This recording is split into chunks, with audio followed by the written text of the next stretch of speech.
And welcome back to Retrospect My Fantasy, where today we are starting our series on game design, where we will be trying to transform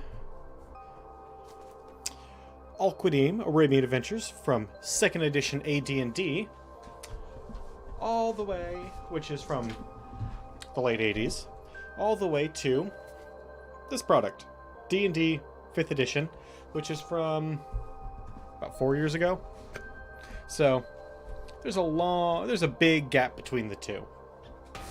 But today we're mostly working on just kind of the basic outline of how we want things to go, and a couple of other small things. But before we get into that, we have got to talk about a couple of things. Number one is the fact that we are partnered with Humble. And the reason why that's so important is because if you take that link right there that I just threw into chat, that'll take you to the Humble homepage where you can take a look at all the Humble bundles, all the sales, everything that's going on with Humble Monthly. And let me tell you, they just launched their spring sale. And it's massive. Like, freaking ridiculously large.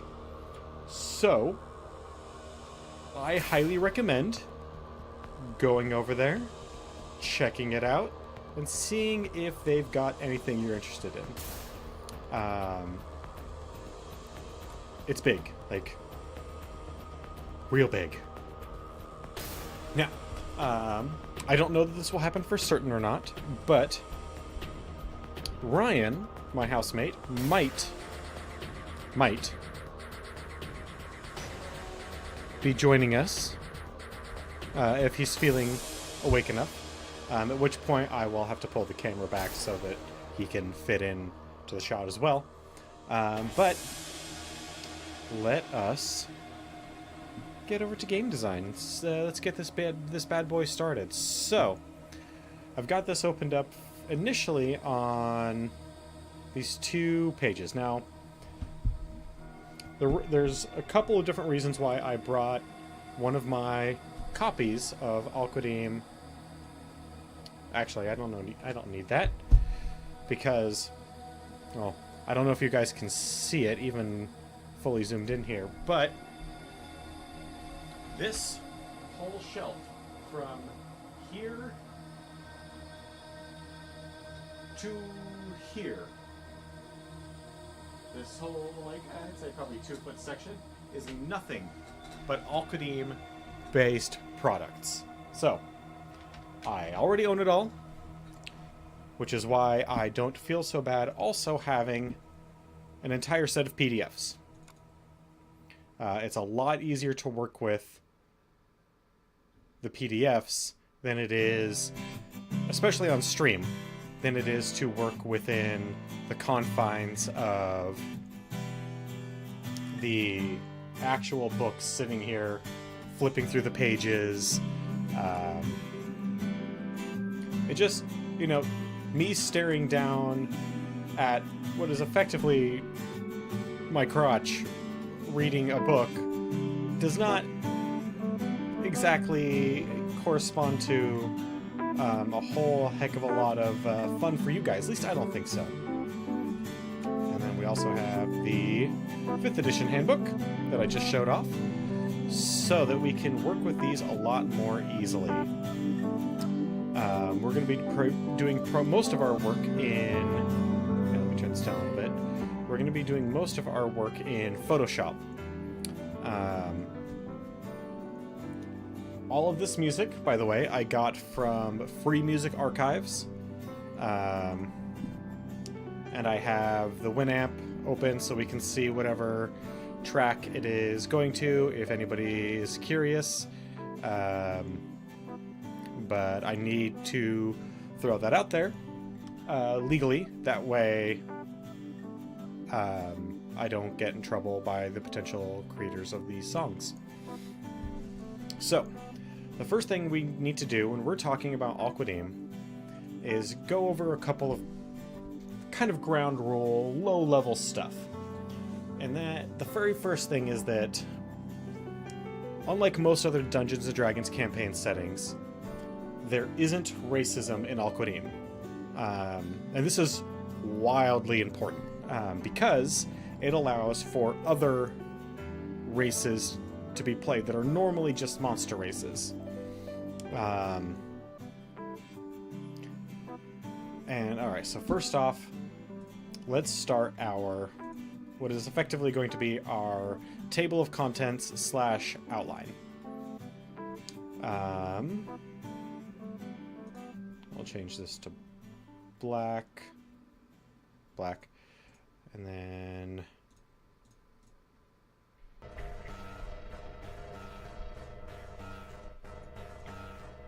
yes, I chose black, thank you very much.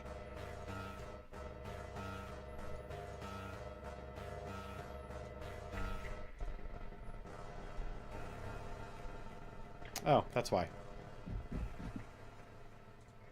Thanks, Photoshop.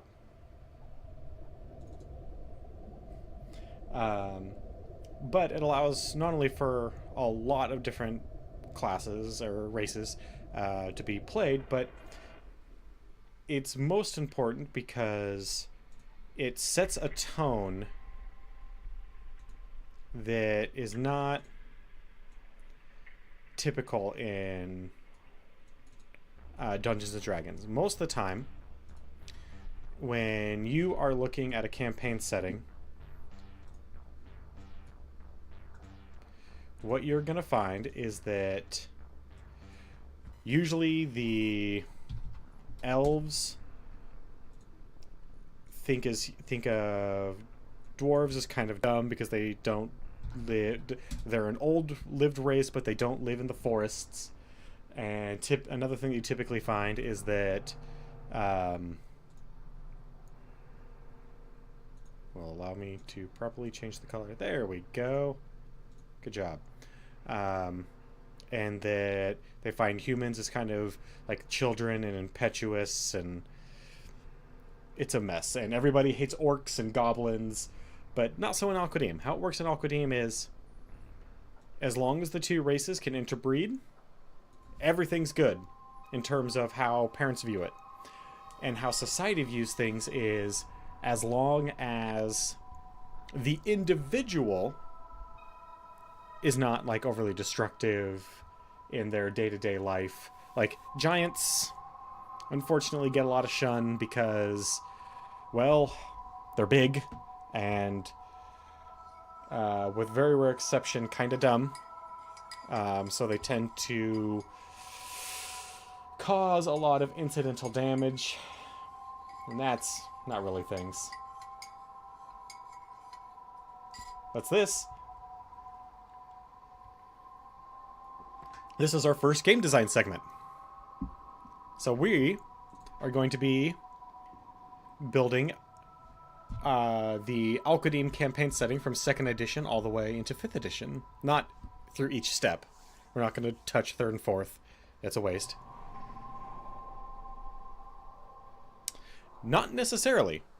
This music was achieved through a website called Free Music Archive. And as long as I credit these artists with their track, which is why I have the Winamp able to be pulled up at a moment's notice, it shouldn't get flagged for muting. And if by chance it does, I am doing a local recording so I can throw it on YouTube, where it also shouldn't be flagged for music. Hopefully. I've taken the best steps that I can to provide ambient background noise during the stream that may or may not be entertaining. I've not listened to 100% of these tracks. Like, this section of this track is very different from the last 3 minutes of it. So hopefully at least the music is reasonable and it doesn't get muted. I definitely did not specifically go out of my way to like use licensed music. This is all music that can be used, should be able to be used without a license, or without having to pay up front. Like some of them you can, some websites you have to pay like $1 or $2, but it's royalty free, so you don't have to pay anything beyond the initial payment. But this was all free music from the Free Music Archive. So hopefully it's all good. But I was just giving a basic primer on Al Qadim because there's going to, if you are a traditional role player, there's going to be a lot of races that we're going to be crafting for 5th edition that you wouldn't otherwise normally see playable outside of specialized campaign settings like Al Qadim. But first, we're probably going to need an introduction to the world for our players, because the whole idea of compendiums, at least back in the day, was that it was a self-contained module that you only need that. So, I mean, I've got an entire wall because Al Qadim expanded into 1, 2, 3, 4, 5, 6, 7, 8, 9, 10, 11, 12 products. Expanded into 12 different products. But it started off with just a single book. And this one book has most everything you need to play in an Al Qadim game. Back in 2nd edition D&D. So we're going to need an introduction. We're also going to want to touch on, which is going to do like geography,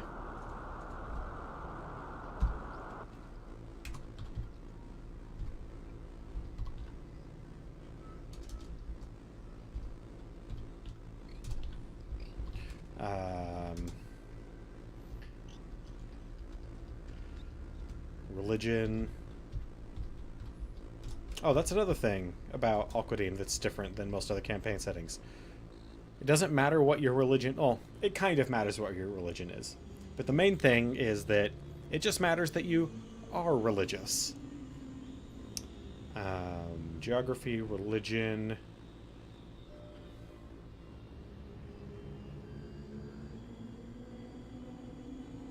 Actually, that's about it for the subsections for the introduction. So then we're going to want to talk about our character or playable races. They should probably be in alphabetical order. So as I go through this, keep note that later I will re-put these in alphabetical order. That way when we are designing our way through the campaign setting, we actually have that put together. So, human, the most populous in pretty much every Dungeons & Dragons campaign setting, followed by elves and dwarves.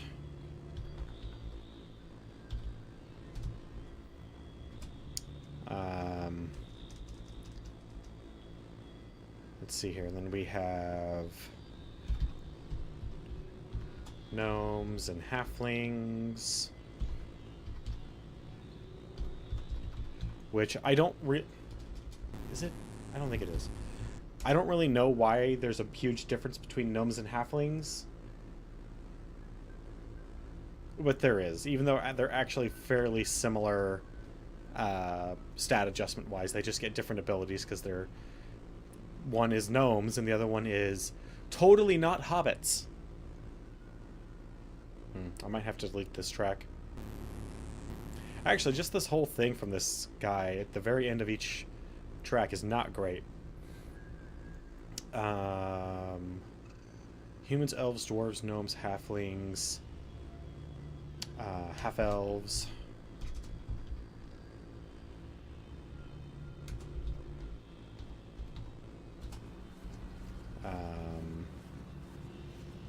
Gnolls, which are kind of like hyena men. They're incredibly aggressive and actually kind of fun to play as. Goblins. Ogres.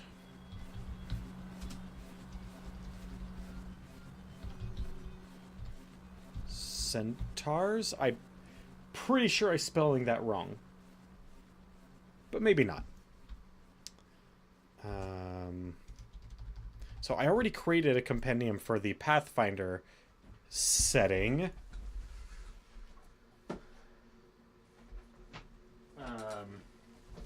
But it was not a comprehensive nor was it a UR. Okay, thank you.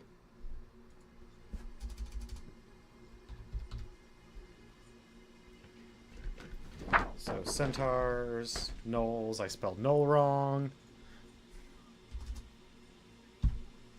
Goblins. And then I immediately go and do the thing that I said I wasn't going to do.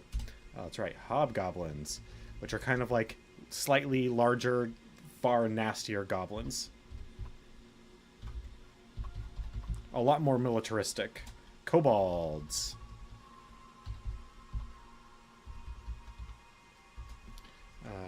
What else do I have in here? Ogres got orcs. Also, when I put this together, there will not be art in the version that we do on stream, because chances are I will not be able to get the art assets legally. So, alright, so that can go away now.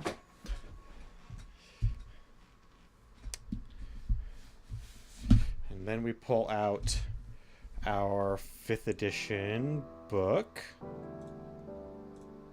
So what are the races here? Dwarf, elf, halfling, human, don't need dragonborn, nor gnome, half-elf, got it. Orc, half-orc, and tiefling.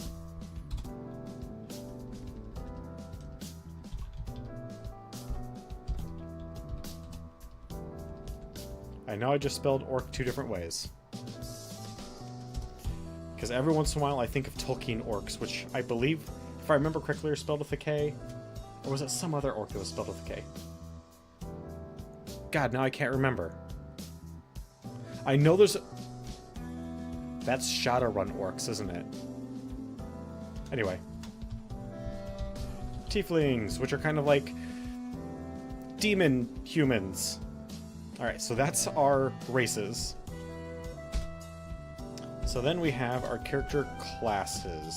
And these are essentially your jobs. These are your fighter, your wizard, your cleric and paladin, all the typical things that you see in kind of fantasy games. Rogue, Rouge, fighter, rogue, wizard, just like Harry Potter. Cleric, paladin, sorcerer. That's way wrong. Boop. Classes. No, that's not. Holy cow. Alright then. Oh, barbarian, bard.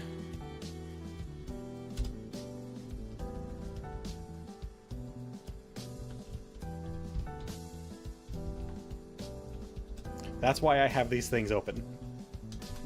Because I am an atrocious speller. And even though I'm sure you guys will correct me when I'm horribly wrong, it's nice to not have to rely on you guys if I have the resources available. Alright, so... Fighter, wizard, cleric, bard, paladin, sorcerer.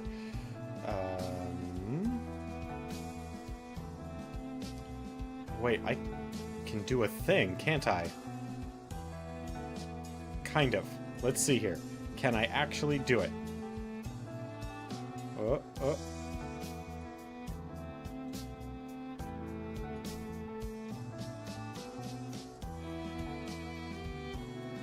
I did a thing!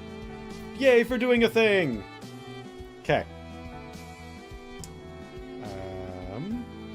Warlock. There are no monks in Al-Qadim. Just be...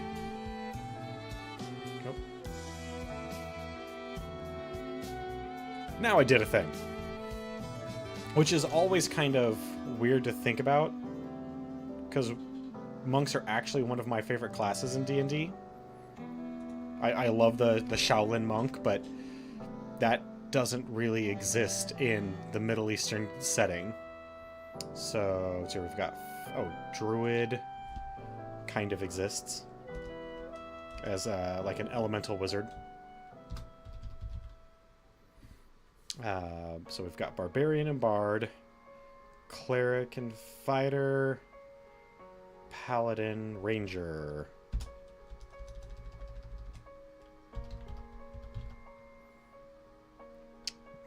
Ranger, Rogue, Sorcerer, Warlock, Wizard. Okay, so those are our classes. Now, each one of these classes is actually, we're going to have the base version that's in this book right here. But Al-Qadim, being Middle Eastern themed, has its own kind of take on classes. Now, back in 2nd edition, they called these kits. But they fill the same sort of role. So let's see here if we can. We'll just go full size this for a moment.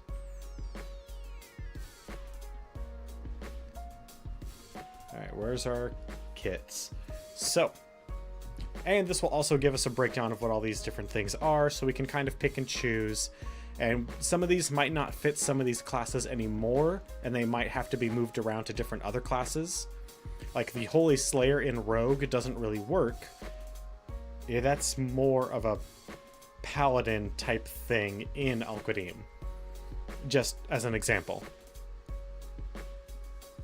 Also, back in the day, something like a Sorcerer was, before it became a class, was a kit for another class.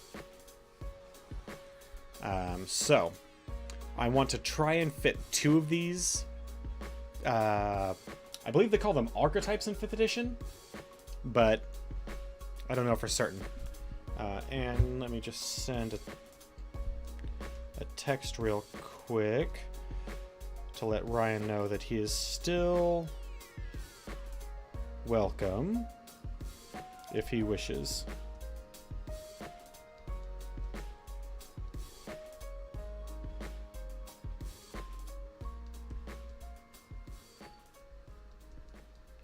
You are welcome, even though you are welcome to join if you wish. Just bring a chair.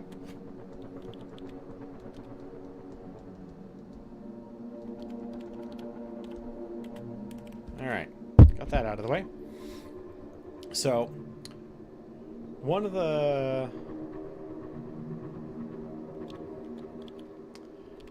So stations is a big thing that I'm not actually even going to cover in this in 5th edition, because 2nd edition was really granular for something like that. But we're just going to skip over that section because adventurers lead kind of a fleeting lifestyle, and spending a lot of time in an area just to improve one's station and standing requires a different kind of campaigning. And if that's the kind of campaign a DM wants to run, they will just run it regardless of having a rule set or not. So why bother including a rule set for something that is definitely kind of, I don't know if I would call it like a hit or miss sort of thing. Alright, so the different types of fighter kits. We have the Scars, the armed citizenry of settlements, large and small. They represent the typical, most common warrior in Zakhra. That's the continent that Al-Qadim takes place on. They have the fewest hindrances, but also have the fewest special abilities. They fill out the ranks with most organized armies, from most standing warriors, guards, and infantrymen are Scars. Corsairs, we are definitely going to be looking at Corsairs, but Corsairs are going to go into, I think I want them in Ranger, because Corsairs are awesome, and it's kind of more of a ranger thing anyway. Make sure I spell that right. I should be able to spell it right. I use the company Corsairs products all the time, but Corsairs. All right. We have Desert Raiders. They're the Askars of kind of the tribal nomadic peoples of Al Qadim. Oh, that's another thing about Al Qadim. There's essentially, within each race, we're going to have a breakdown of... Because normally, like, with dwarves, they'll do, like, hill dwarves and mountain dwarves. But no. For all the races, it's going to be what are called Al-Badi, which is kind of like the people that live in semi-nomadic tribes.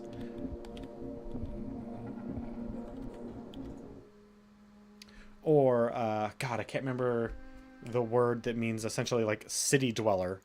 But we're going to split all the races. We're going to have two forms of the tribal, semi-nomadic tribal people and the city dwellers.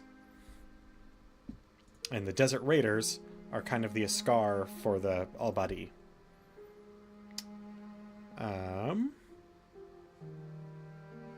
Pharisine? Holy warriors who go into battle and defend the cause of their gods and the people. Okay, well that's totally just straight up a paladin.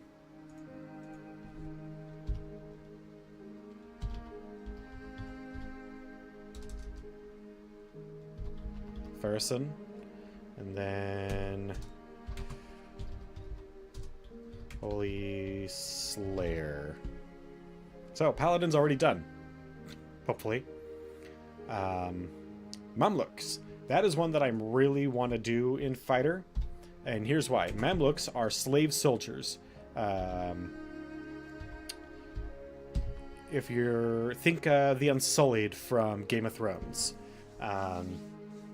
Except not quite so extreme in terms of like what is done to them. But that's kind of the idea behind it. Mercenary barbarians. They're professional soldiers. And they retain much of their savage. So they're kind of Al-Badi that have been conscripted into like a normal standing army. Let's see here, and then the Outland Warriors, which would be so. How is the best way to explain this? In Dungeons and Dragons, there is one consistent world that they use over and over again, and that is called the Forgotten Realms. And the Forgotten Realms is extremely expansive, and it covers a whole hell of a world. There's an Asian, like East Asian section of this world. There's the typical European section that we see in all fantasy. There's a Mesoamerican whole section of the Forgotten Realms, and Zakhara, or Al Qadim, is the Arabian section of the Forgotten Realms. But as the years have gone on and they've continued to make the other Forgotten Realms stuff, they've dropped off. For the most part, the Asian stuff has gone away, the Asian adventure stuff. Al Qadim has gone by the wayside, and actually they dropped the Mesoamerican stuff real early. That was called Mazdaca, and as far as I know, it only had one expansion. Yeah, there was the base box set for Mazdaca, and then one expansion that was a small, just kind of splat book sort of thing. And they haven't really touched on anything pseudo-Mesoamerican since. But the Outland Warriors are anyone from not Zakhara, anyone from not the continent that Al Qadim is on, is an Outland Warrior. They usually can't communicate with anybody. They usually are wearing armor and using weapons that are kind of a hindrance. And that's a whole thing that we'll get into, but armor is not something that is widely used even by professional soldiers in Al Qadim. So it's kind of... It's not advised, and when we get to that point, we'll talk about it. So based on the other options that we have here, just with fighter, I'm thinking maybe a Scars, or maybe actually putting in Outland Warriors, but we'll see if there's anything better that we can steal from one of the later kit groups.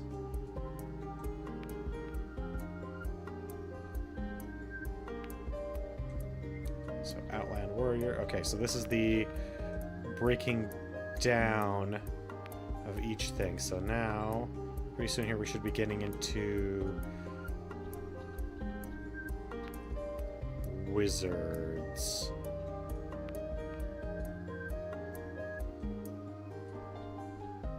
Oh yeah, so Pharisees. Mamluk. And Mamluks have this whole like awesome tradition thing where they do ritualistic tattooing based on your rank within your Mamluk tribe or order or whatever you want to call it. It's totally awesome. Go away. Alright, so wizard kits. Alright, so Elemental Mages goes into Druid because they're already that. Except not exactly, but mostly.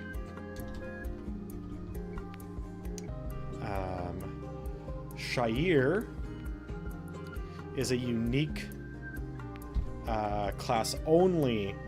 Like, some of these other things you could take into other campaign settings, like Mamluks, the idea of a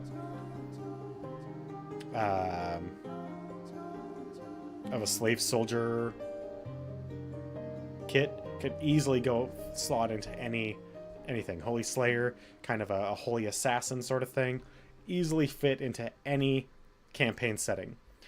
But Shair, not so much. So what a Shair is actually, the best way to describe it is, Roland came up with a good term, Genie Wrangler. Because of course, if we're in a Middle Eastern setting, a large part of the Middle Eastern mythology is genies. And Shairs are the people that deal with genies. They're the ones that can trap them in lamps or bottles or glass balls or whatever.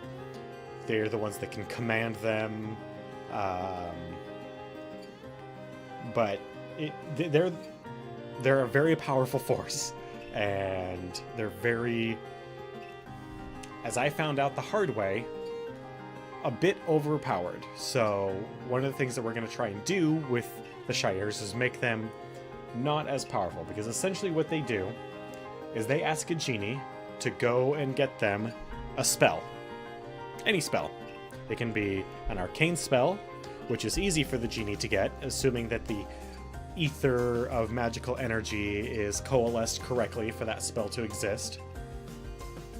Or they can try and go and get a holy spell. And in order to get a holy spell, they have to roll a percentile dice to steal that magical energy from whatever god they're trying to steal it from, they're trying to take it from, and then they bring it back to the Shair, who then essentially just takes this orb of magical energy and uses it.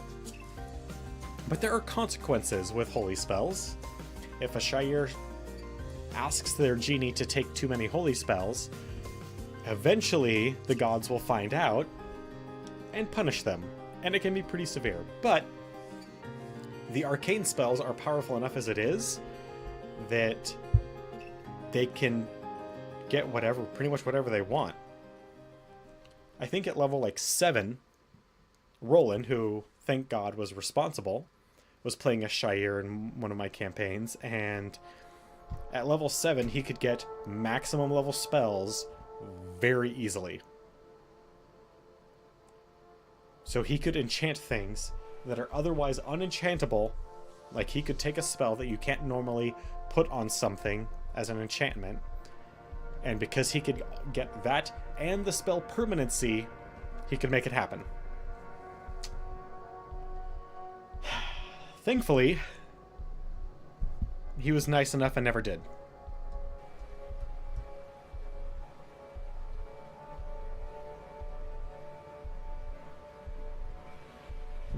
Getting a lot of spam email.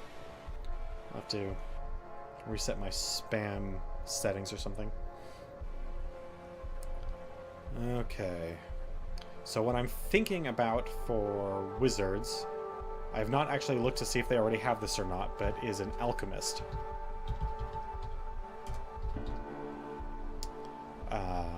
Because wizards are typically kind of intelligence-based magic users, so it's actually like them having to think things through and learn stuff, and an alchemist kind of fits that. And some of these might have, once we're done looking through this, we'll go through the some of the other 5th edition books and see if there might be other archetypes that we can take from other sections and put into these from other books. So sorcerer. So the difference between a sorcerer and a wizard is sorcerers usually are kind of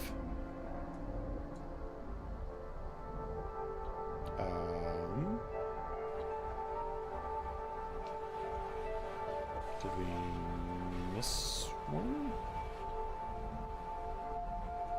Go away, pop-up. Hey, Day Zero. Elemental Mage. Maybe we did we skip a whole page?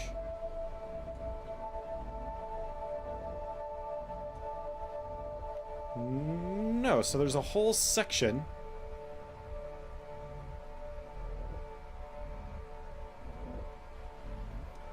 Wow. Wow. Yeah, so I don't know if we're missing a whole... Now I want to look in my actual book and see if it shows that other... The Ajami, the alien wizard, which would just be...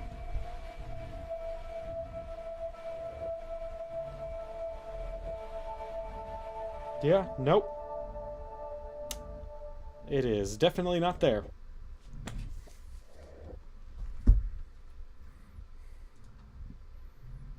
Yeah, these are the same thing as like the fighter from another land, except wizard from another land. And how I balance that out is, at least how I did in my other campaigns, is magic is very fluid in the world of Al-Qadim. There's just a lot of magical stuff, usually lower power, but there just is.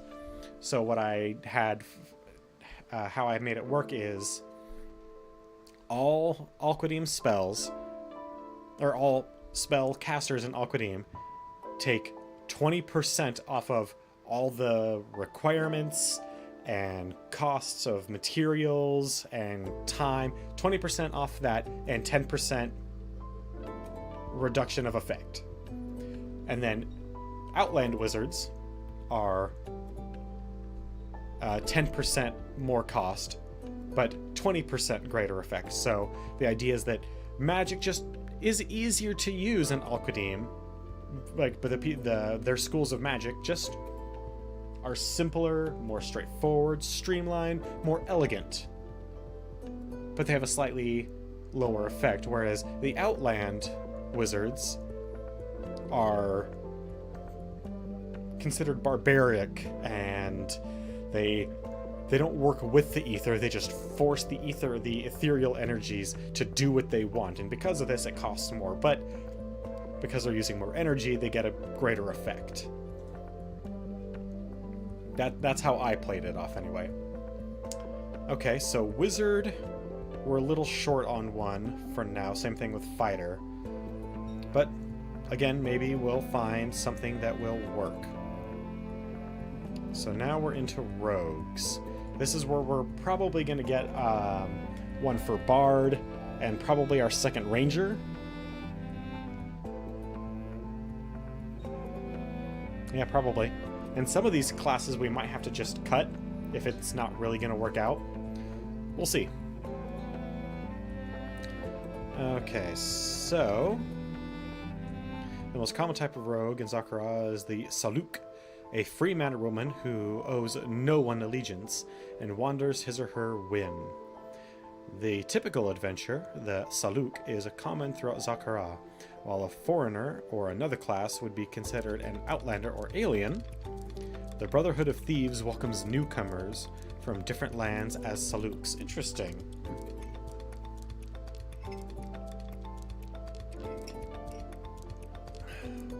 Barbers. Important note, barbers are... There's essentially two different types of doctors in Middle Eastern culture. Or ancient Middle Eastern culture. There's barbers, which handle basic medical needs and help people with grooming and things like that. And then there's a druggist, who is... all they do is handle medicinal herbs and things like that to help people get better. But in terms of what we would consider normal doctory stuff, like minor surgeries and things of that nature, it would be a barber that you would go to. Who frequent bazaars. They often dispense advice, grooming, and medical needs. And then the beggar thief. That's kind of your stand. So, I wonder if they have the other type of thief noted here. Oh, by the way, this image, freaking amazing. This is by far one of my favorite images in the whole book.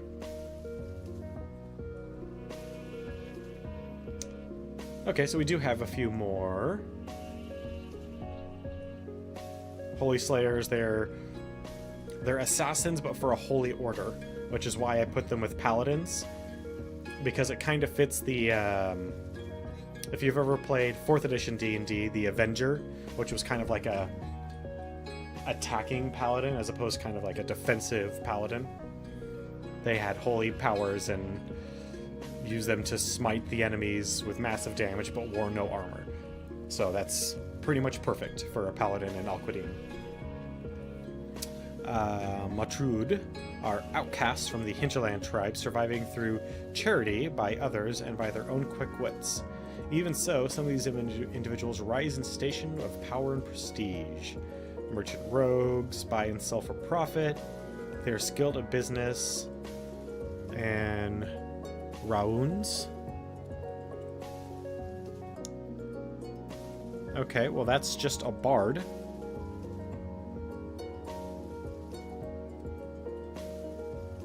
Okay, so that is literally just a bard, so there's no reason to include that in the bard kit, because that's just what a bard is. And I know in the base book we have our standard thief type rogue, and we have the standard like assassin type rogue. That. So what other things we can do? A con man. I don't know exactly what I would name it, and probably won't be named con man. And I'll probably actually change alchemist to druggist. No, because the alchemist will have some combat stuff. So we'll start with con man for rogue. It's going to be kind of a oh no, charlatan. How do you spell charlatan? That's a much better word.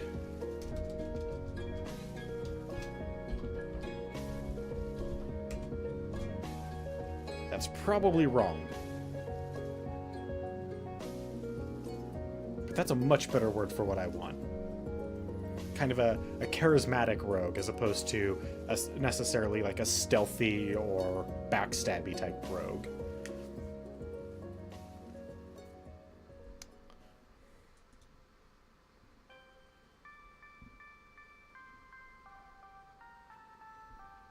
And then for a bard, because most bards, the whole point of the bard is they kind of like, they're a jack of all trades, jack of all trade, master of none. They typically use entertainment. We will do... But they usually have some sort of, like, oratory or musical-based skill to help them with their, like, kind of their powers.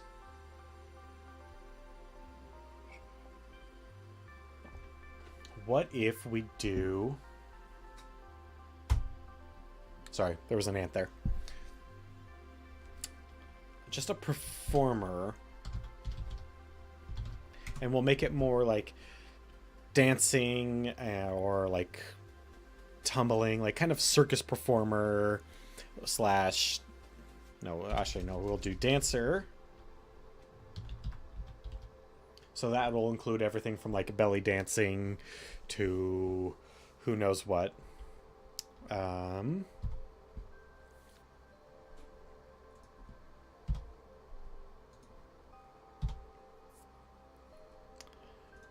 Okay. So now we are looking for... God, some of this artwork is just amazing. Different... There's our barber. You can tell because he has a straight razor. I think that's supposed to be a Holy Slayer, and I think that's supposed to be the Merchant Rogue. I think. Holy Slayer. The Desert Thieves. The Merchant Rogue. Oh, the Merchant Rogue is a big section. Raounds. It's really nice that they give us those pronunciation guides. Okay.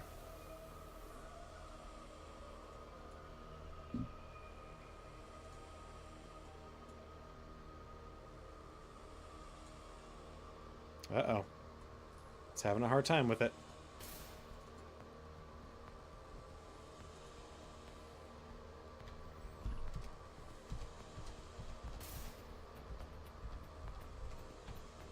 There we go. Got it back. Okay. And then our priest kits.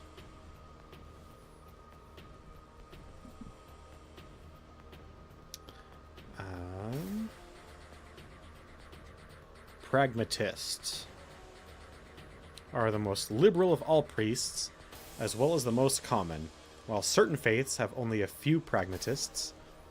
As a whole, most organized clerics in Zakara take this liberal and tolerant approach to worship.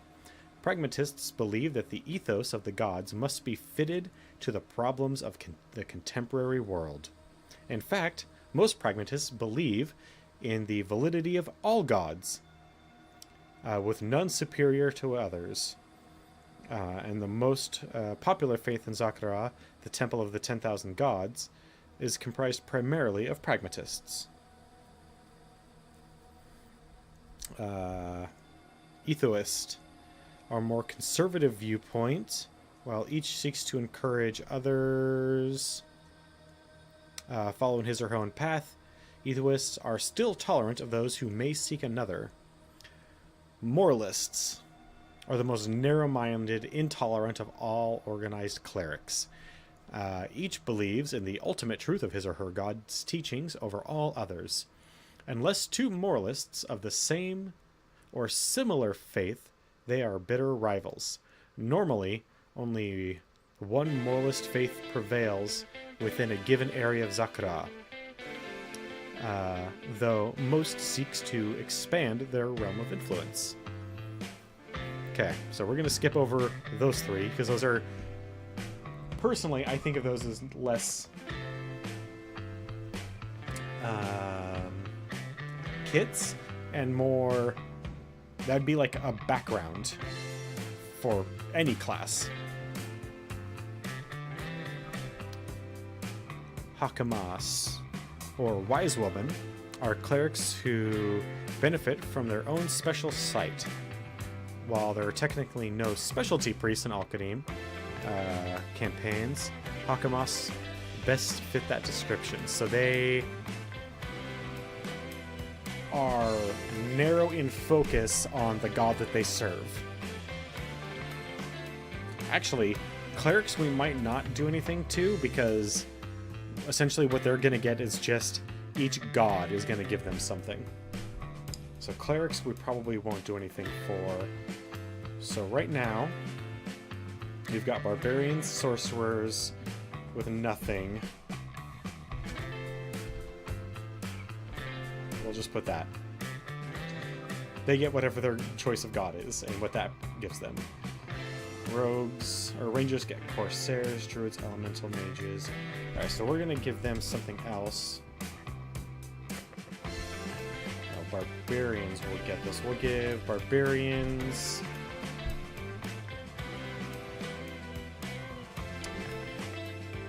What will we give barbarians? I was thinking some sort of...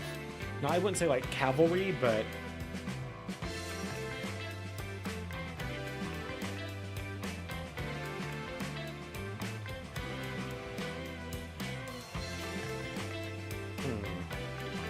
Maybe we just need to cut barbarians.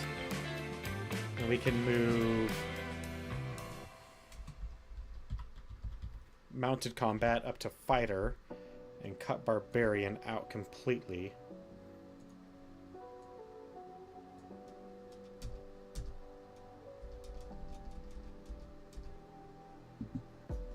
And then we can do the same thing for sorcerer.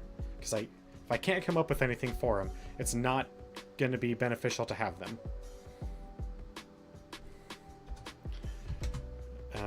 And then for warlocks outside of Shires, we'll do...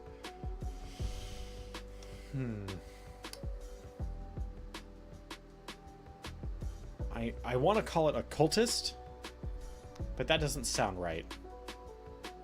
Maybe we'll just call it cultist. And the idea is going to be like almost Cthulhu cultist in idea.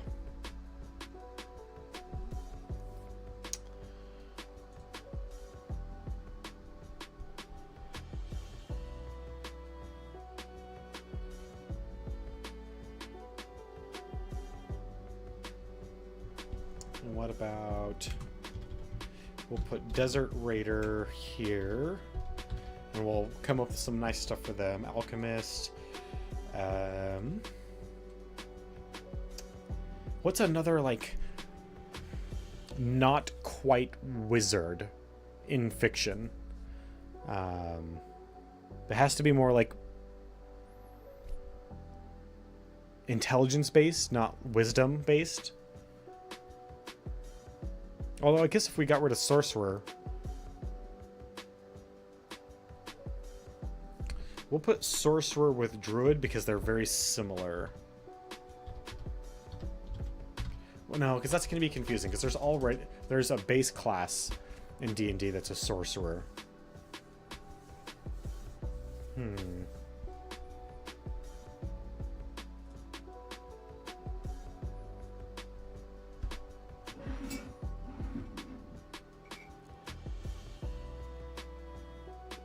Well, that's not going to cut it.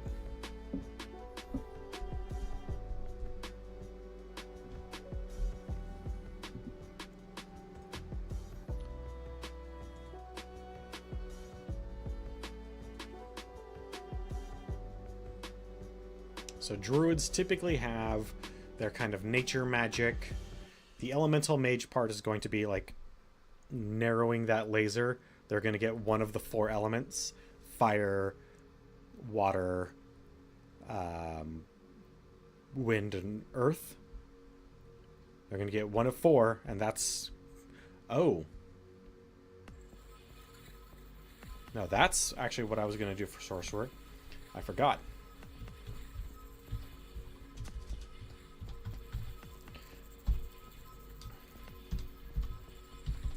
So, I think Johnny is something that they made up for Al-Qadim, but essentially what it is what if a genie had a baby with a mortal? You have a Johnny. And in this and the Pathfinder version, in 2nd edition version and the Pathfinder version of the game, they were way broken.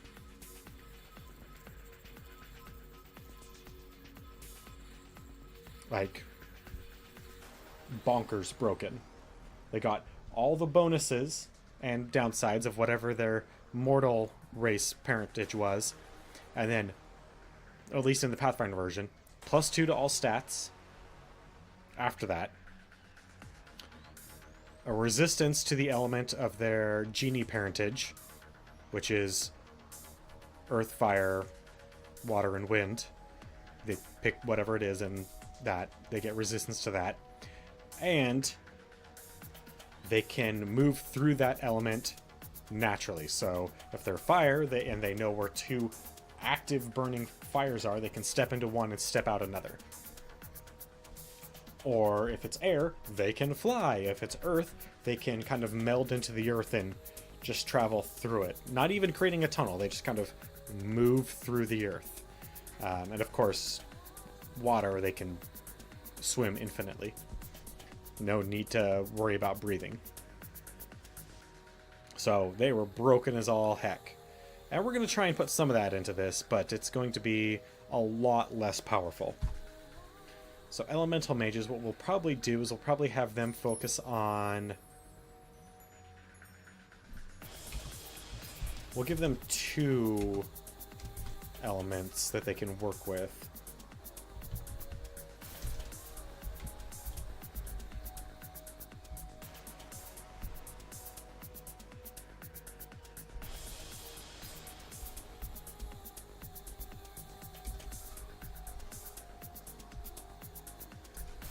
We'll just have to remember that. Okay, so we still need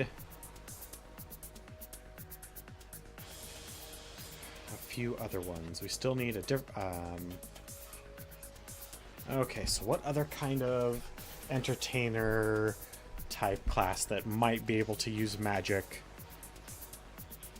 outside of like a standard bard?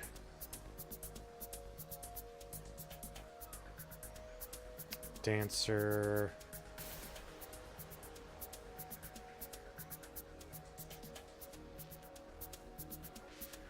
Street performer.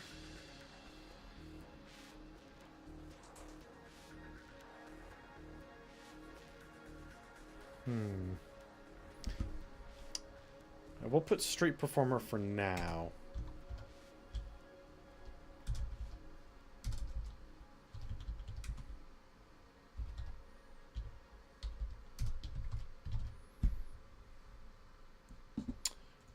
For ranger,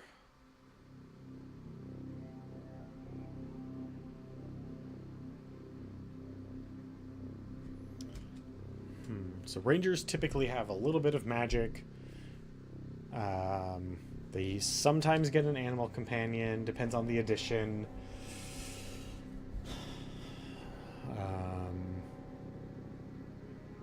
They're typically good with like kind of bows or swords.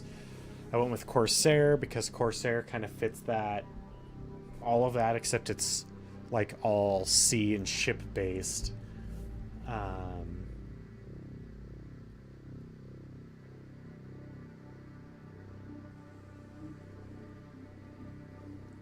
What about Spelunker? So someone that specifically goes into caves, and like tries to make sure things are okay. And okay, so that leaves us with druid and another type of sorcerer. We've already gone through all the kits that are here.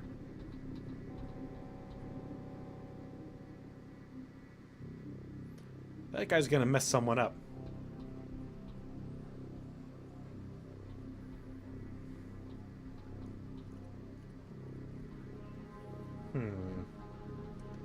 Let's see.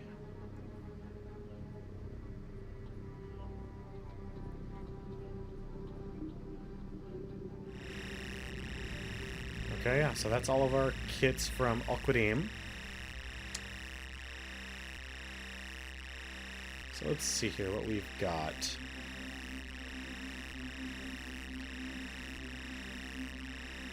What do we have in Bard? This one's not in color.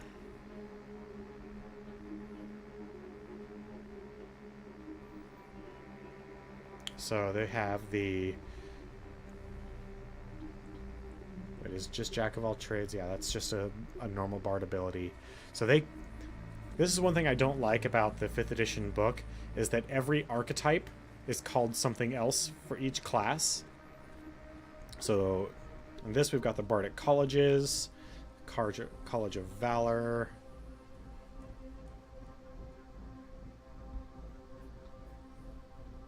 which don't really actually provide...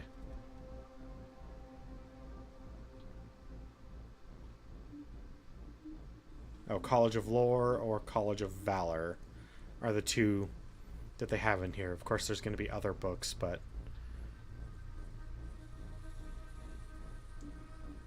So what are the ones we're having trouble with? So Bard, that one's not going to work. So maybe Street Performer will just hang on to that. Druid. Let's go see what's up with Druid in the normal game.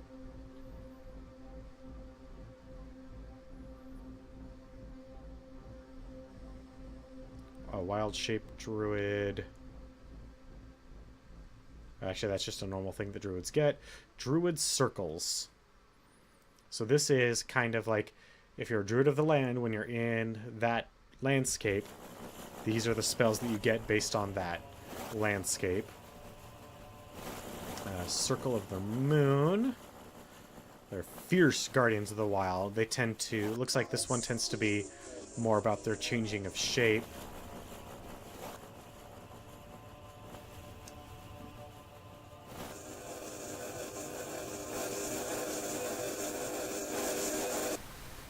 God, some of this music.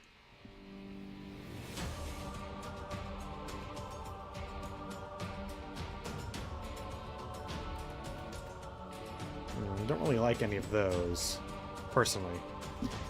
Wizards. So what do we got here for wizards? They have their schools, and that's kind of their big thing. Abjuration, divination, conjuration, enchantment, evocation, illusion, transmutation. Yeah, that's all good and well, but I'm looking for things that are slightly different, slightly off the beaten path for these.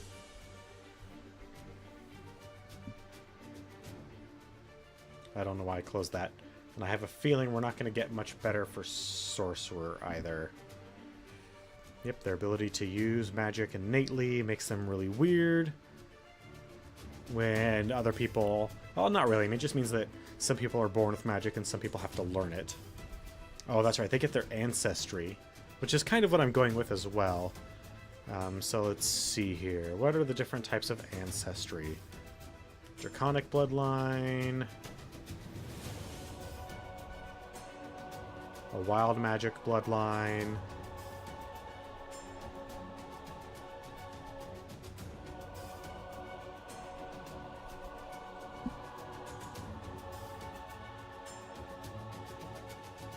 So we'll go with Genie bloodline and a... Let's go with Demon. I'm sure Demon is in another book somewhere, but it fits. It works. Actually, no. Demon's probably... So, in Dungeons & Dragons, demons and devils are two different things. A devil is an evil creature that must obey a strict rules of law. And these are where you get your deal with the devil. You strike a deal, and that deal, whatever you sign, whatever document, whatever, that deal will be held up to the letter of that document. You should probably read that document very carefully, because there's probably going to be things in there that you don't want. But they're very strict, codified. They have a sense of, I don't know if I would call it justice, but a sense of order. They want things to be evil, but they want things to be structured. That's the good word. They want things to be structured. Demons, however, are evil, but in a chaotic way. They just want to rip and tear and destroy and build whatever comes to their fancy, and then destroy it and build something new and what have you. So that's kind of the difference there. So do we want to do devils or demons?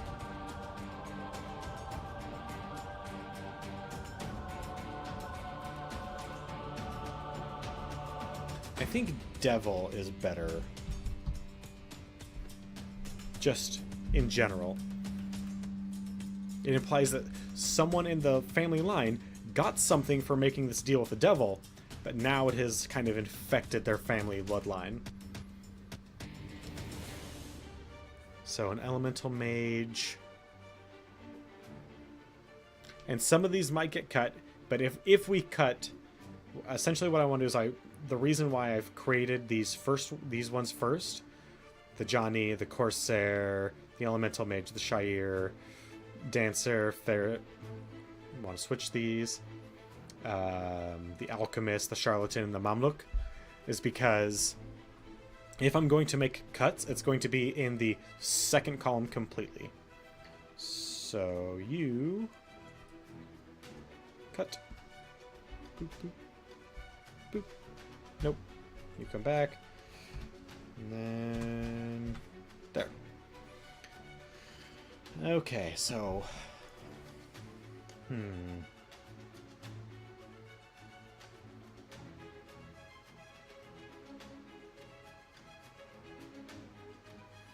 what if we do specifically, not just an alchemist, what's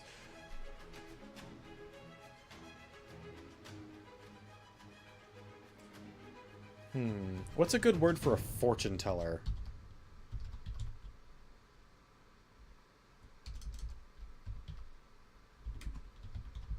A soothsayer? And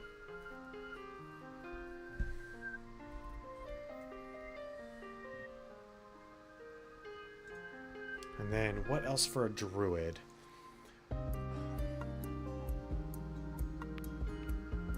Because this is not going to be like druidic circles. This is just going to be kind of a different take on druid. So with elemental mage,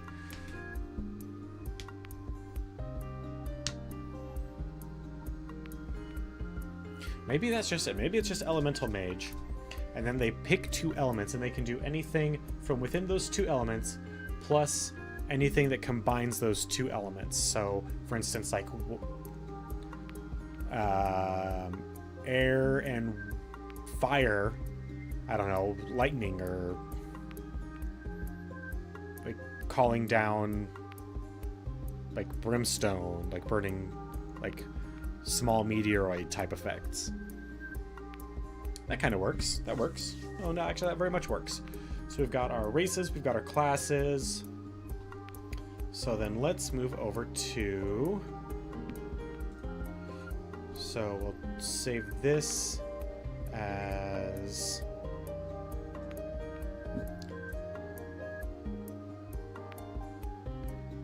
a Photoshop file, and we'll do this as contents 1.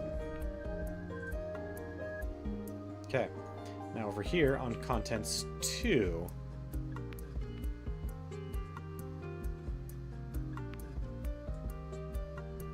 so what other stuff are in these books? Personalities and backgrounds. Okay.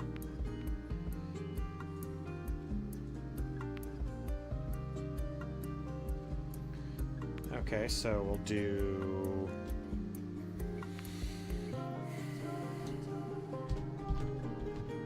I'll just name this for now character building. And our first sub-chapter in character building will be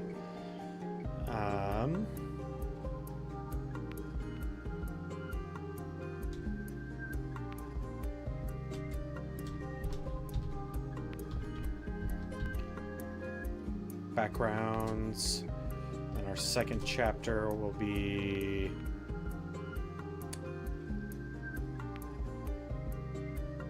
so one thing I'm a big fan of in role-playing games is kind of questioning my players. Usually what I do is I come up with this a questionnaire, actually, for my players, and it'll have things like, what god does your character most revere? What are some of your characters... What is your character's greatest weakness? What is a short-term goal of your characters? Maybe that's what I'll do, is I'll actually character building,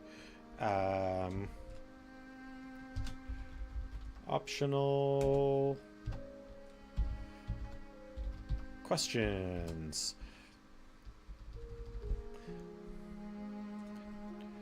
The idea is to actually get the players to think about their character as more than stats on a page.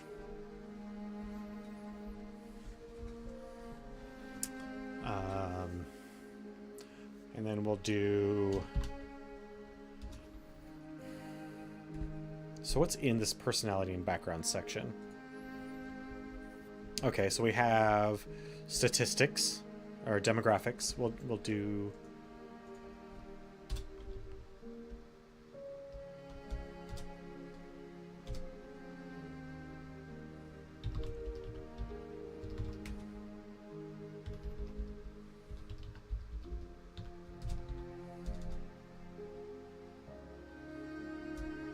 character... We'll say physicality.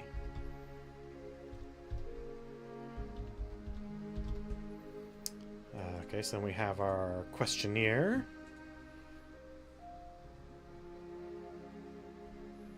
Alignment is a little different in Al-Qadim.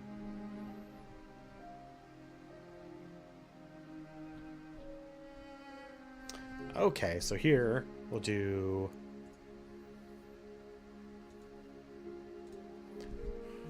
We'll do the optional questions last, actually. Because that'll be, if the character can't come up with something, like if the player can't just like look through these kinds of lists and be like, oh, okay, this is exactly what I want, we can at least give them questions to start thinking about who their character is. So then we'll do personality.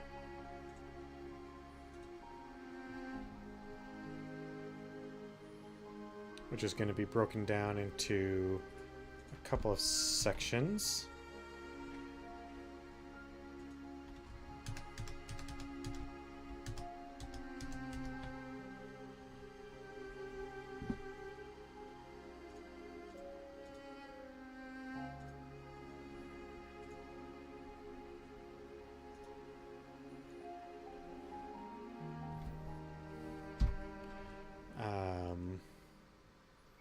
So we'll actually flaws, secrets, ambitions.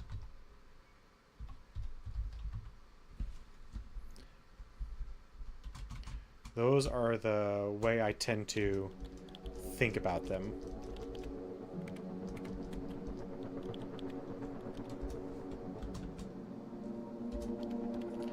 Optional questions.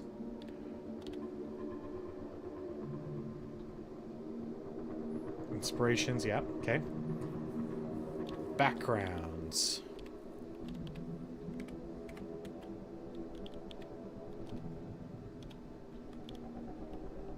Oh, charlatan's a background? At least I can now figure out if I spelled it right.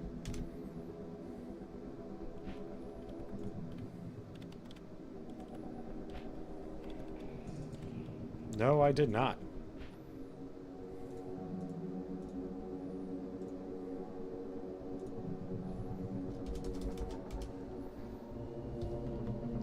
Charlatan. Charlatan. Okay.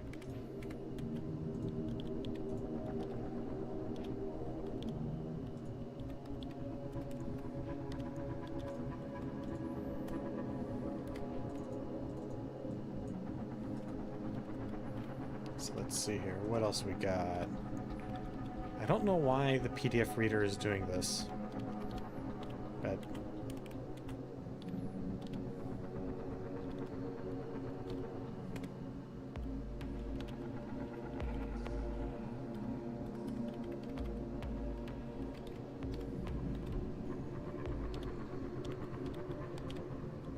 Nope. I think we're not gonna do the background section for Al Qadim.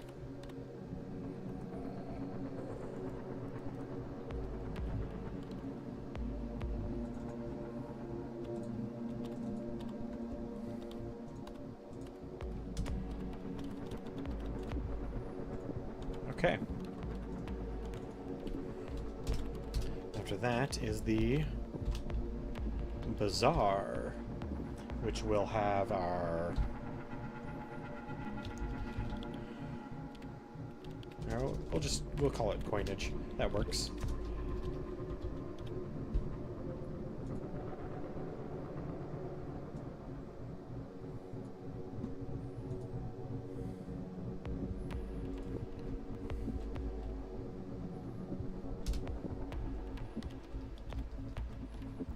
Coinage, and then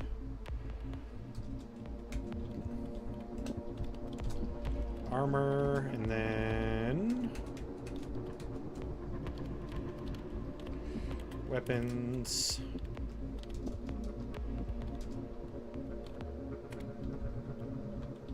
Miscellany.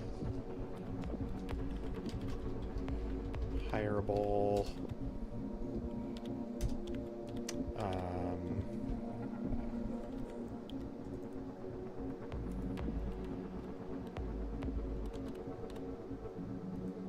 Okay, so hireables would be like mounts and vehicles, so coinage is wealth, armor and shields, weapons. Miscellaneous will have our adventuring gear and tools. If they want to become merchants, we'll include trade goods.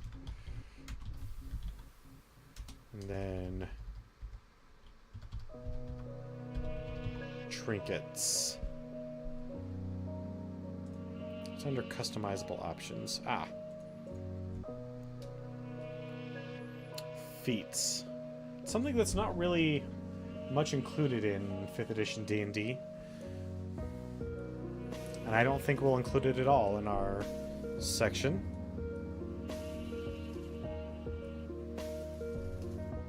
In our compendium, rather. Alright, so then we're going to need...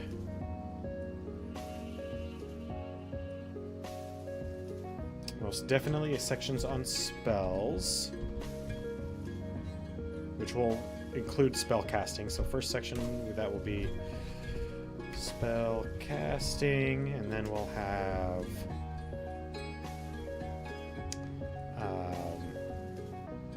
all the classes that get spells.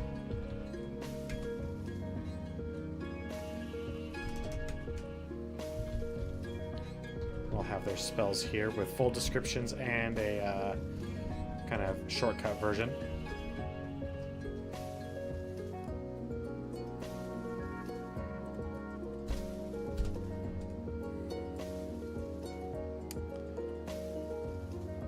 Is that going to be it? Is that everything that we need? No, not even close. And then we're going to have our bestiary.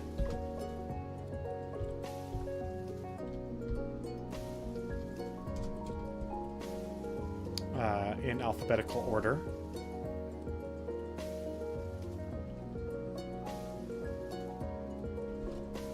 Forgetting probably the most important section in any D&D game. Magic items.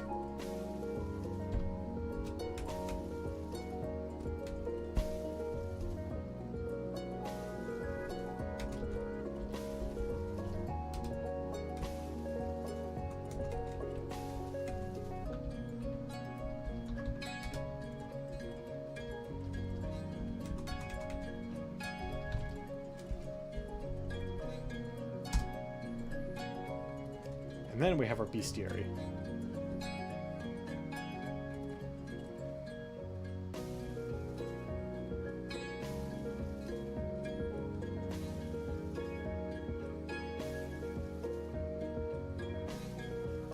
Geography.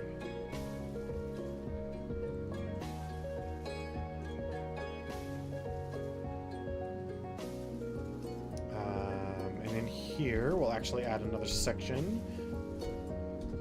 It is going to be...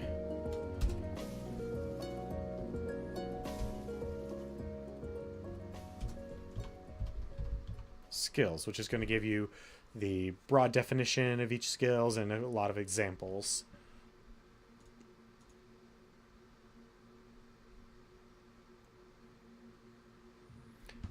Hey, how's it going, Kozaku?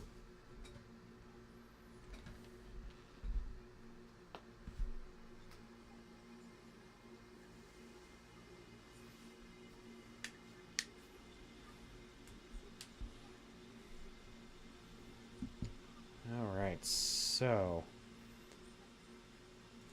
I think this is a pretty good outline for starters. Glad to hear it. So, I guess we can get writing.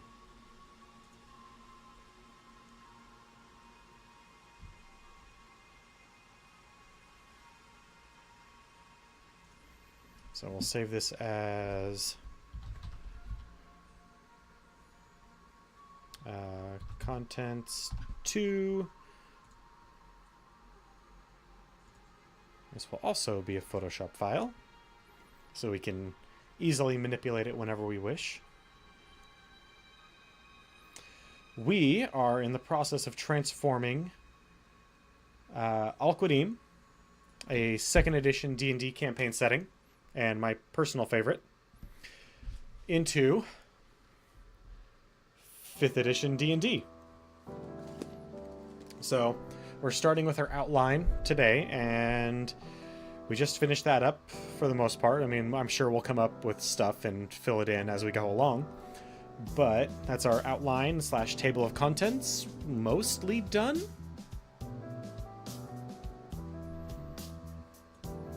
Which means we can move on to actual writing. Now, fortunately for us, a lot of this kind of background extraneous stuff from the introduction has already been written in a way better way than I can probably write it. In the PDF that I have pulled up right over here.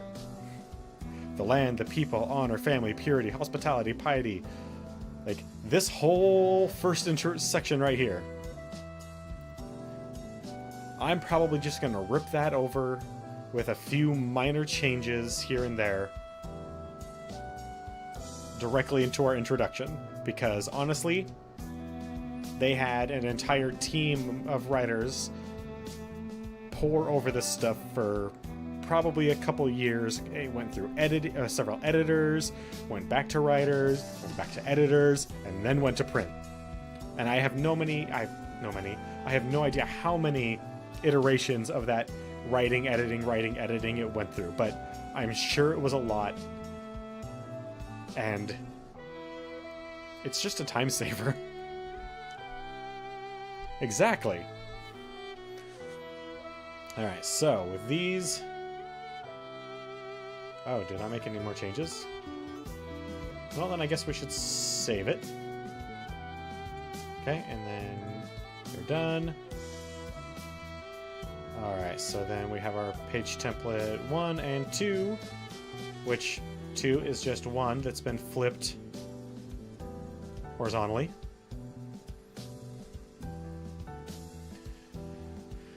Okay. So, accessories and adventures take place in Zakara. This is great. Civilized land measures. We'll need to include a map. I have a couple maps.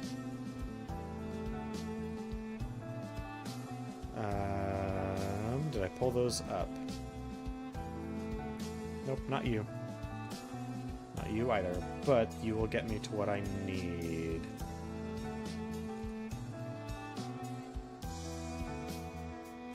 Which of these maps do I like? So this one I have printed off in full poster size. It's great. Yeah, if you guys have if you guys have suggestions for stuff, I will take them. Oops, did not mean to do that. And then this is the one that somebody made that is actually pretty nice looking.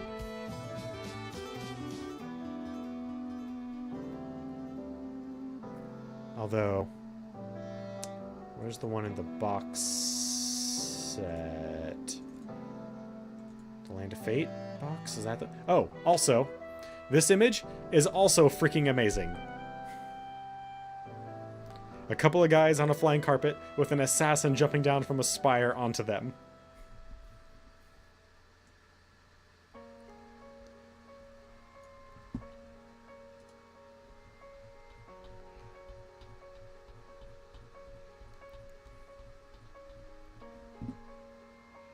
Alright. So something that they included in a lot of these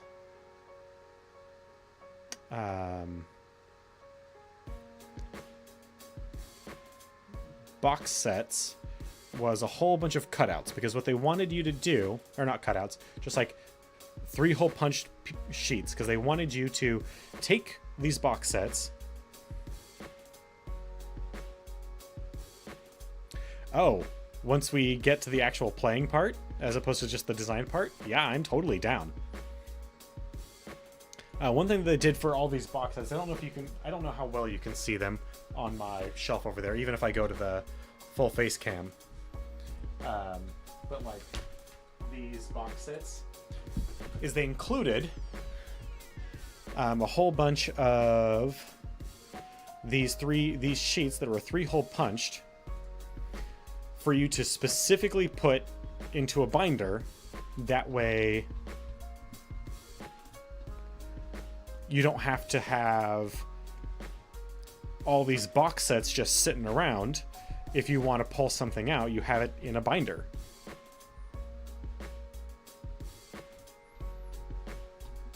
Maps of the city.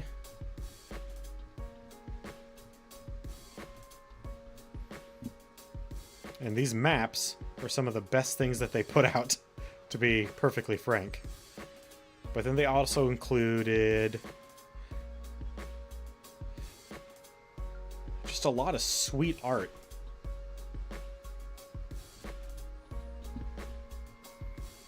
Because they wanted you to get a feel for what it's like in the Arabian world.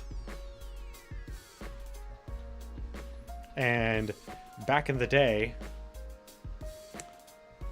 oh, that's right, that the person that made this PDF had to cut the map up. It's not one big sheet. Dang. That's a shame, because this is a great map.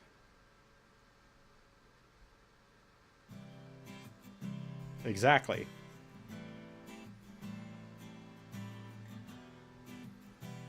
Dang. Okay. So we will probably include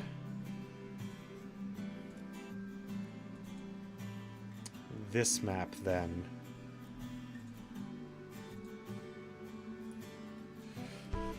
Okay.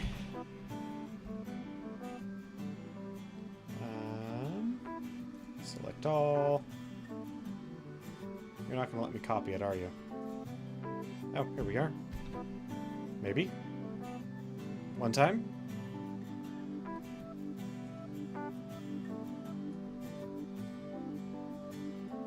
No, I don't want to edit it. I just want to drop it. Oh, what the hell am I doing? I'm a moron sometimes.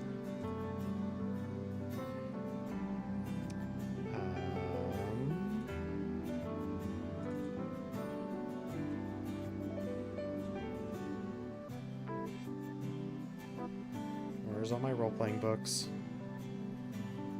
I have you all in one spot for a reason. There we are.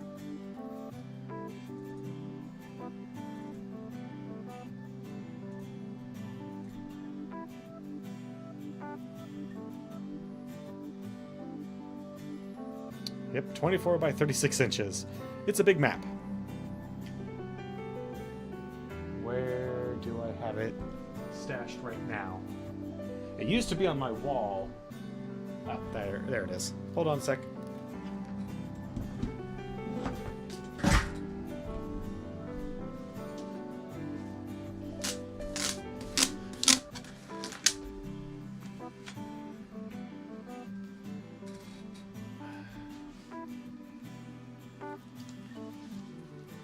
So, this map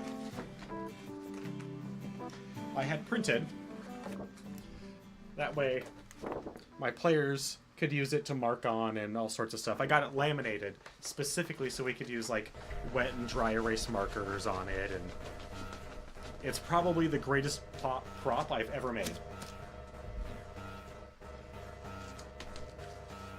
Also, if you're ever going to run a D&D campaign and you have the convenience of a professionally designed map, use it, print it at a poster at like any Office Depot or Staples or wherever. It's going to be a little pricey, I'm not going to lie, and then get it laminated. I think this thing was like $30 all said and done, maybe a little more, but well worth it. Alright, so we'll include this. We'll have to shrink that down to 8.5 by 11 once we get that far. But mainly, we just need that. That way we don't have to worry about all the extraneous... Alright, so let's see here. It's a Fantasy Arabian. Its official location is in the uncharted territory south of Faerun, southwest of Karatur. Okay, so that...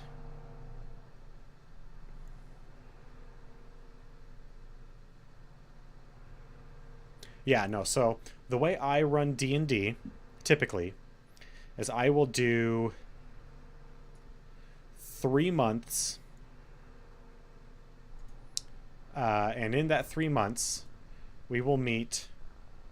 No, we'll worry about that later. Every day, or not every day, we'll meet every week over the course of that 3 months for about 8 hours. That's what I did for my friends. There'd be breaks, especially like a long... Woo, we need to change that font size. Let's bring you down to 10-point font for now. I forgot about weird spacing issues when copying over text like this. Nope.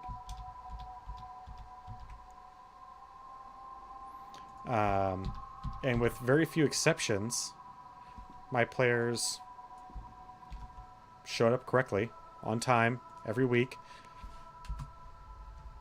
But we also had, like, I wouldn't call them weird rules, but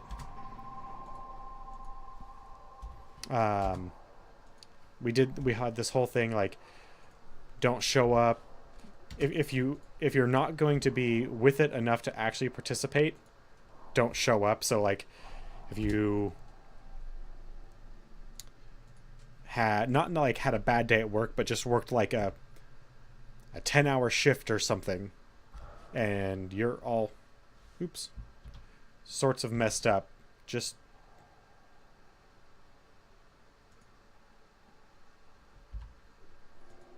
don't show up. It'll be better for you and us. Oh god, that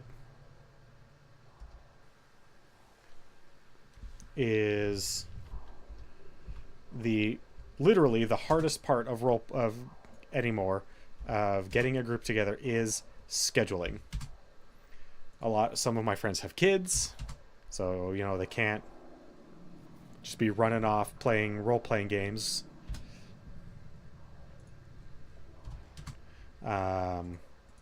We all work different schedules.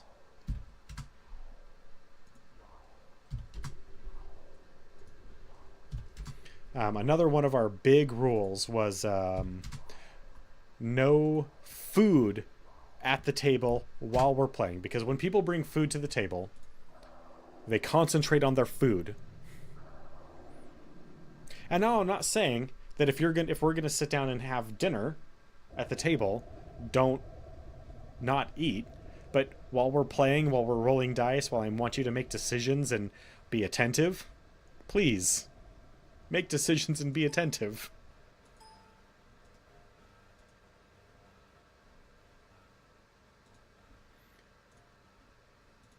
Do I still have that open? I do.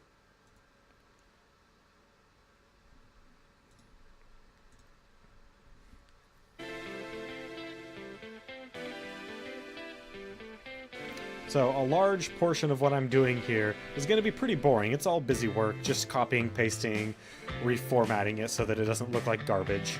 And then once I have pretty much this whole section copied and pasted over, actually what I should do is instead of putting it straight into the PDF or into the Photoshop file for printing, as I should do, let's copy this and we'll open up a rich text document and we will drop it in there.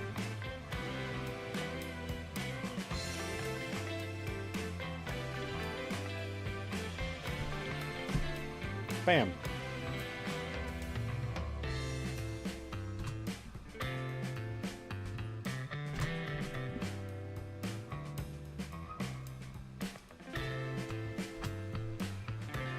Now, I can just copy and paste everything that we need, and then we can go through and edit it down to what we want without having to involve all of this stuff. So let's just go ahead and... Actually, yeah, let's just close out of Photoshop altogether.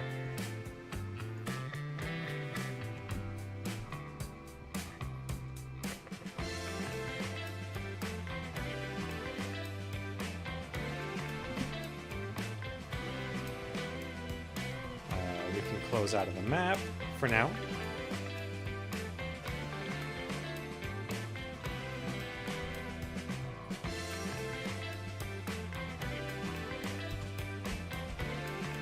Woo, that was a lot of stuff. Okay.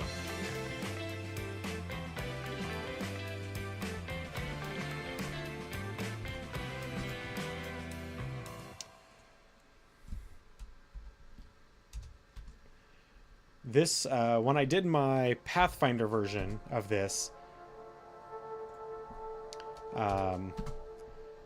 it was... Actually, the hardest part about the Pathfinder version was building some of the races. Because a lot of the races just didn't have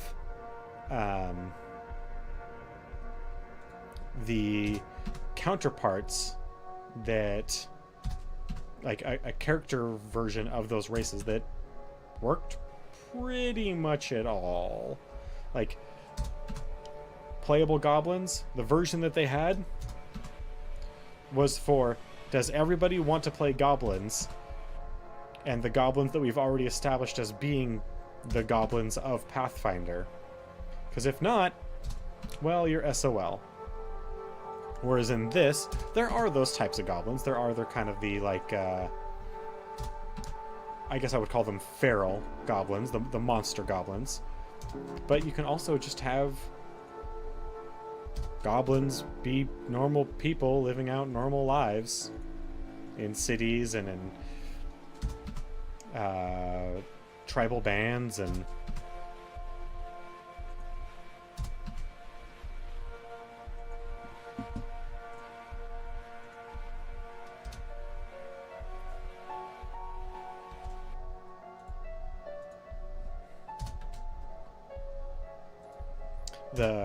Whenever I've introduced people to this, I've always asked them, my first question is always, hey, have you ever read 1001 Arabian Nights? To which most people's answer is no, understandably. I've only read about half of it. Because there's some of the stories that Shahrazad tells are not particularly interesting.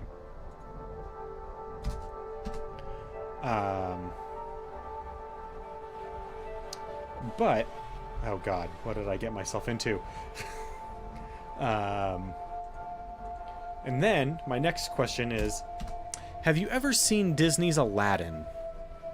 To which almost everyone starts singing Prince Ali Ababwa, and I'm like, okay, so you have. Good. Now think that, except deadly.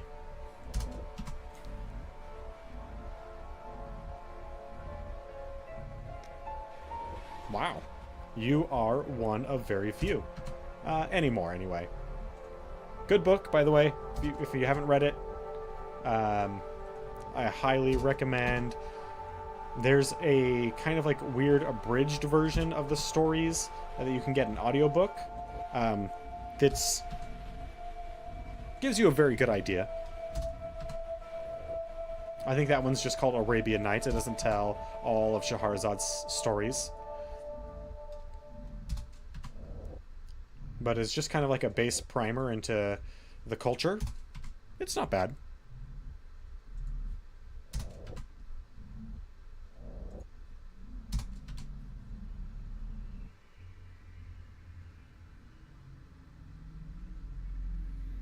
But and honestly, like, even though Disney's Aladdin was not exactly the greatest oh,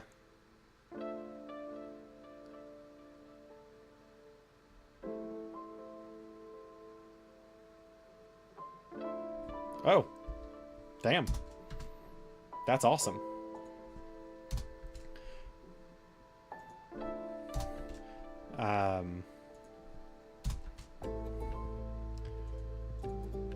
Yes, the Al-Badi.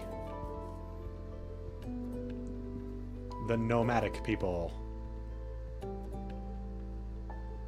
So, like, over here, the generalized men refers not only to humans, but the most common of races, which are elves, half-elves, dwarves, halflings, gnomes, orcs, and even ogres.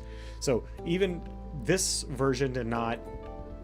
The very first book did not include a lot of the monster races that are accepted as normal playable races, because, well, they went with the most common, thinking that, hey, you know what? If there's something that's not in here that you want to play as, make it happen. Why is it doing that? God, I hate programs sometimes.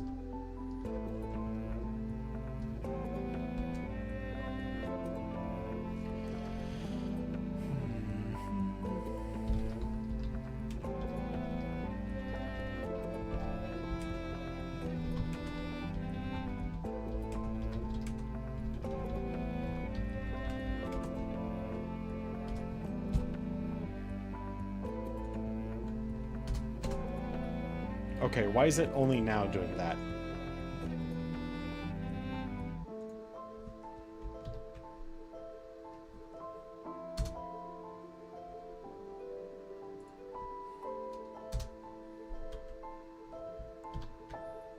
That's fine. I can deal with that later.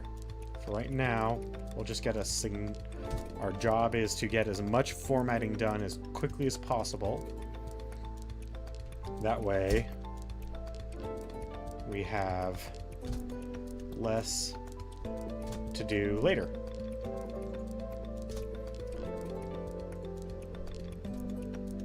Al-Hadhar. That's right.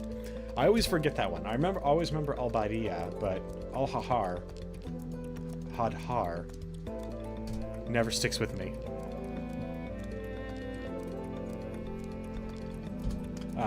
The reason I want to get as much formatting done as possible is because, although I want this segment, the game design segment, to take as long as it needs to, I also don't want it to take forever, because I have other stuff that I want to do, game design stuff. I mean, we could use this time to run D&D games, or build a magic set, or spend time trying to figure out Unity, or whatever. There's a lot of stuff we can do with this segment.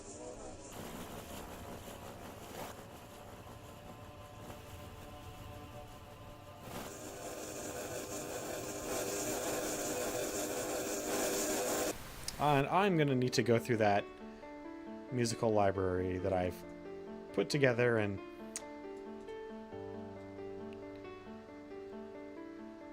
Why is it switching over there?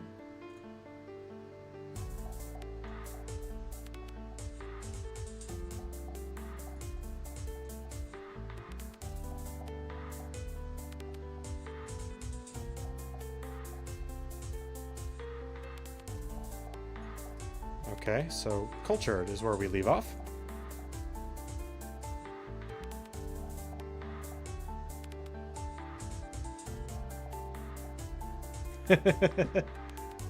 Well, I appreciate it. Okay. Although the eyes... So a lot of this stuff is truly extraneous. It really is. It's one of those things that is not at all necessary for anyone playing in the campaign to read. It is one of those types of things that is highly encouraged. That's the introduction of every campaign setting is, like, if you were to pull Dragonlance off the shelf, although I'm pretty sure most people have read at least one or more of the Dragonlance novels, or anyone who's likely to do role-playing has probably read one or more of the Dragonlance novels. You can pull one of the Dragonlance role-playing books off the shelf, and the first thing it's going to do is set the stage so that you know what you're getting into. But you don't need to read the introductory section. It just helps you get immersed. The very first time I ran this campaign, I gave my players a very abridged copy of the introductory section that we're writing now.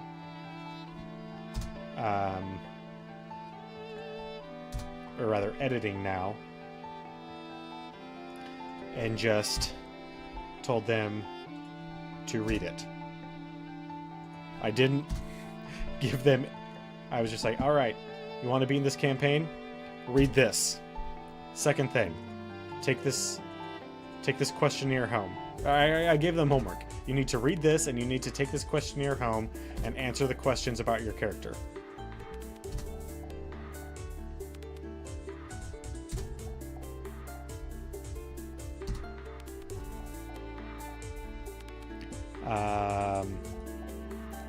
And I have only had to do that once, and then, I do the questionnaire every time because I change things around a little bit. I make the questions more representative of the campaign that I'm trying to run at that time.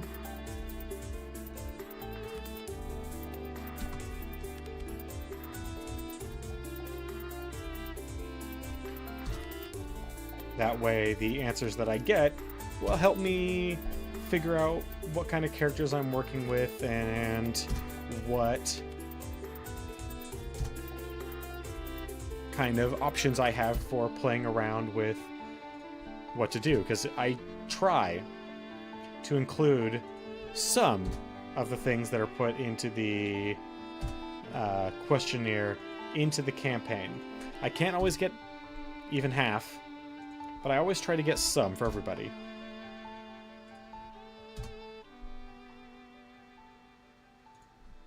Although, in my last campaign, I think I failed a little bit. I don't think I got enough play. I think I got most everybody. I got 2 or 3 things from their questionnaire, but one person there was a couple things I just couldn't get.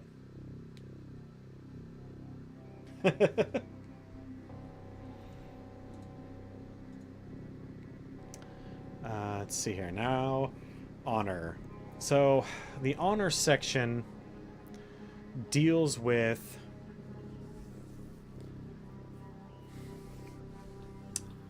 essentially there's a code of honor in the Middle Eastern folklore that is like if you save him, if someone saves you, you belong to them. Effectively, like you're not a slave, but like you owe them your life, and so you need to be kind of like an indentured servant. It's a little rough how on the same side, like if you commit a crime and you're caught, you pretty much fess up. You don't, yeah, kind of like a life debt.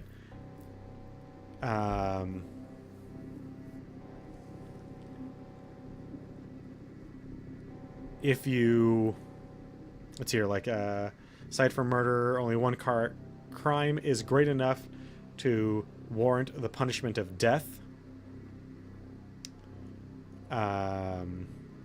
No honorable desert warrior would ride off with his enemy's screaming wife, even in the midst of thievish. All raids are not considered stealing, nor would the ride off with his enemy's unwed daughter unless a marriage were to be arranged somehow. In fact, if a desert raider were to return to his camp after committing such a crime, his brothers might strike him down on the spot, thereby sparing the family honor. So, honor is a big deal, and it's not your honor. It's not quite like what we envision as like samurai honor, but it's approaching that. Another big thing is, even though there is slavery, you cannot sell someone else into slavery. You can sell yourself into slavery, but you cannot sell anyone else into slavery. And essentially what this means is that you're not, like, sure, they call it slavery, but it's not the way we envision slavery. Like, they might mistreat you, but essentially what you're doing is you're working for little, probably to no pay, but for room and board, medical health. Essentially, you're working for someone to take care of you. There is a small exception to this, and that is the Mamluks, the slave soldiers that I was talking about at the very beginning. And that is sometimes they will take, like, orphans into their services, and then they will train them. They, house them, feed them. They train them for essentially a military lifestyle, and then an entire company of Mamluks will be hired out as a protecting force, a raiding force, whatever is needed to get the job done. And Mamluks tend to specialize in, like, a certain thing. Like, the tribe of Mamluks will be cavalry or sailors or whatever. But they're all skilled fighters from the age of, like, 5 to whenever they die. And certain members of Mamluks can be sold to, like, particular houses from their Mamluk tribe, but as a whole, Mamluks are rented, effectively. They're a rented force.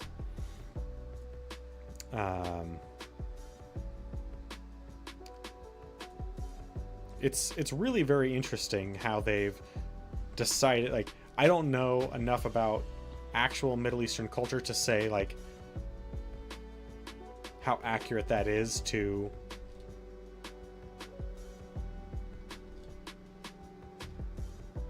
okay, so we'll drop in and around there.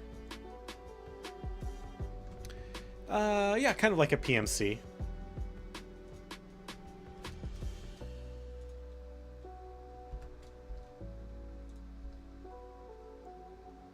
Yeah, they'll get hired on for a specific job as elite forces, and then once that job is completed, they will leave.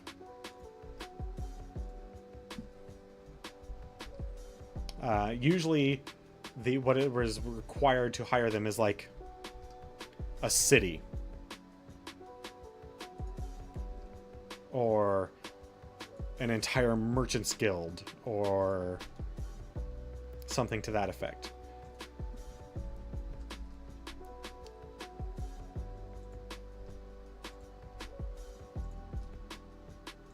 But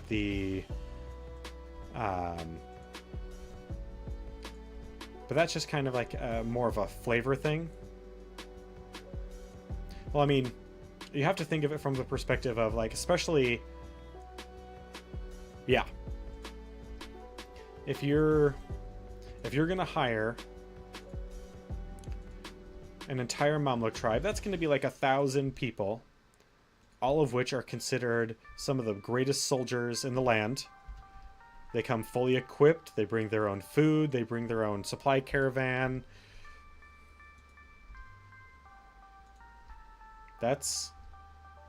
There's a lot there.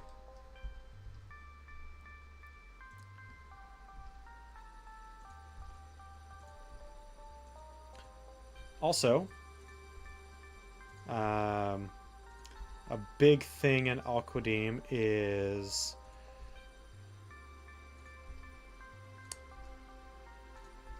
like, it's an extreme offense to call someone a liar. Like, that's murdering words. If you call someone a liar, they might just kill you over that. That is, in terms of insults, there's only a few insults worse than a liar. Thief? Like, if you accuse someone of being a thief without being able to, like, catch them red-handed, that's pretty bad. Or, as this honor section talks about, wife stealing. Exactly.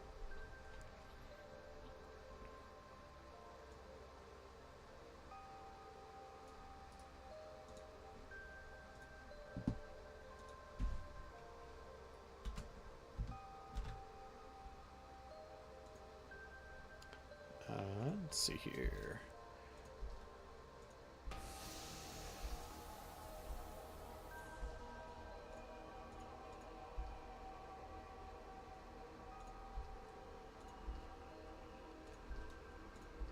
I'm trying to think. So, the way I typically run D&D is I usually have kind of a 3-act structure. The way I typically run D&D is I will have some small, in quotes, event that the characters have to deal with. It'll usually be tied to, like, just a massive event,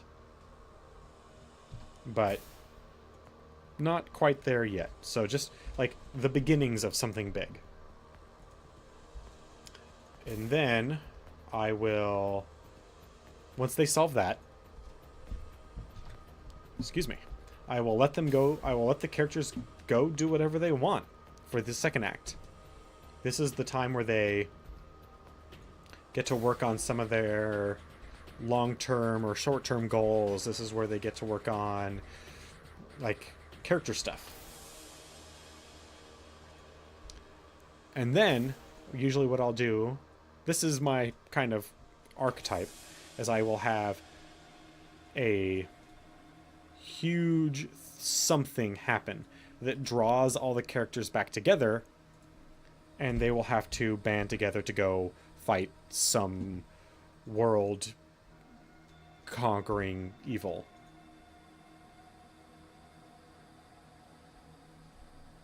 Yeah. That's typically how I do things. I have done things different a few times. But what I like to do is I like to have big set pieces.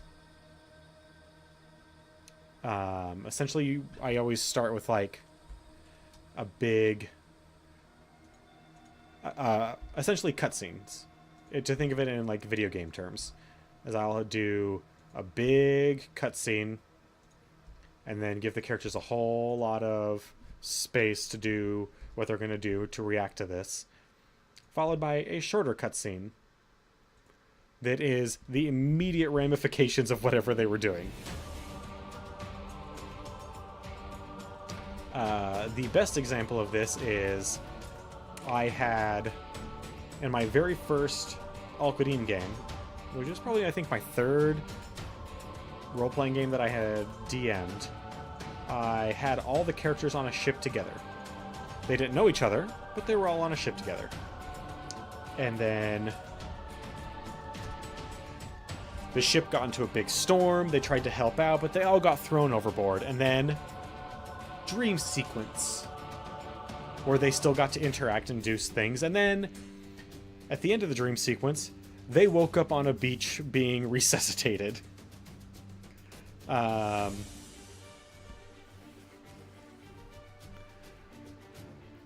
bond of salt, if you share salt. Fate in the Lord. Okay, so we... Oh, dang, we're past time. Okay, so we are going to leave off with the... We're going to leave off there for now. And we will pick this back up on Thursday at 7 p.m. to 9 p.m. where we will do more of this sort of stuff. We will talk about more role-playing stuff. I will try to get... I tried to get housemate Ryan in as a guest, but I guess he couldn't make it this time. So hopefully next time we can get somebody in to kind of hang out and talk about role-playing from their perspective. And if I can get one of my players to guest, I will have you guys can ask them questions about everything that I run and whatnot, and we'll try and make it a fun time. Anyway, I would like to thank Kasuko Zephyr and Day Zero and Mr. Henry for participating in chat today. Thank you guys very, very much. Tomorrow, 6 p.m. to 9 p.m., we'll be back on Final Fantasy 15. And honestly, we might finish it tomorrow. We're really close, so I don't know what will happen. We'll see.